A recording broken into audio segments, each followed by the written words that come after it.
افغان د چې عربي کلمه ده، انګلیسي کلمه ده، برازیلي کلمه ده، معنی چې ده لومړی ماته دا وایي چې ګران افغانانو سلامونه. راځه چې زه تاسو ته د افغان کلمه سمه تشریح کړم تر څو چې موږ ورباندې پوه شو. ګر چې ما دا 2 کاله مخکې دغه خراسانیانو ته تشریح کړې وه، خو اوس غواړم چې په پښتو ژبه باندې تشریح کړم. ګورئ، په سانسکریت ژبه کې دغه خپله اوسنی افغان چې و هغه وخت ورته اوګون ویل کېده، په پاکرت ژبه کې اوغان ویل کېده، او په لرغوني اوستایي ژبه کې اوستا ورته وایي، اوستایي ژبه ورته وایي، هلته ورته اپاګان ویل کېده. بیا موږ او تاسو دلته یو علم لرو په نوم د اتیمالوژي.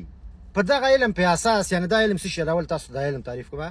اتیمالوژي هغه علم ده چې د لغاتو د تورو او د واژو پیدایشو باندې بحث کوي، او د دغه واژو د تکامل مرحله د مکان او د زمان په اساس باندې ما او تا ته مطالعه کوي، او بالاخره ما او تا د همدغه علم په واسطه باندې په ده باندې بحث کوو.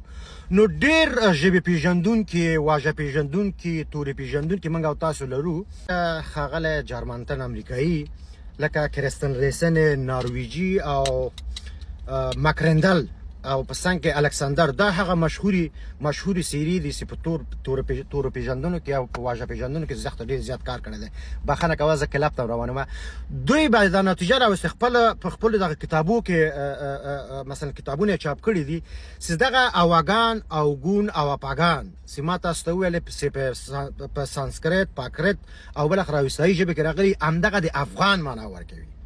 او د دوی تشریح کړی چې دغه څه معنا ده. هغه اسطورو ته ویلې، هغه وخت کې زموږ او تاسو د هېواد منطقې سې یا ځایونه سې یادېدل، دوی ته به یې اروکوزیا منطقې ویلې، یعنې اسطوروونکي یا اسغاستوونکي هغه خلک چې اسونه ځغلوي او په اروکوزیا کې اوسېږي، دغه خلکو ته به یې اوغان، اپاګان او اوګون ویلې، چې پس ته به افغان سې ما او تا ته یې ویلې که نه.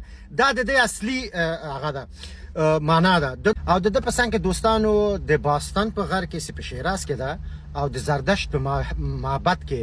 زردشت خو تاسو پېژنئ، زردشت شاید نوم به اورېدلی، دغه د ایرانیانو ډېر لرغونی پاچا و په 208 د میلادي کې، یعنې اوس 2025 ده که نه، یعنې 1800 کاله مخکې د هغه معبد و. هلته په تیږه باندې دغه اوغان کلمه راغلې ده، چې بیا د غربي شیکاګو دغه کم محققین چې ول، دغه تور پېژندونکي یا لرغونپوهان چې ول، دوی لاړل دغه اپاګان کلمې دویمواري دا ثابته کړه چې همدغه اوسنی افغان ده، او زموږ او تاسو د سیمې هغه ځغاستوونکي یا اسطورو ته ویلې.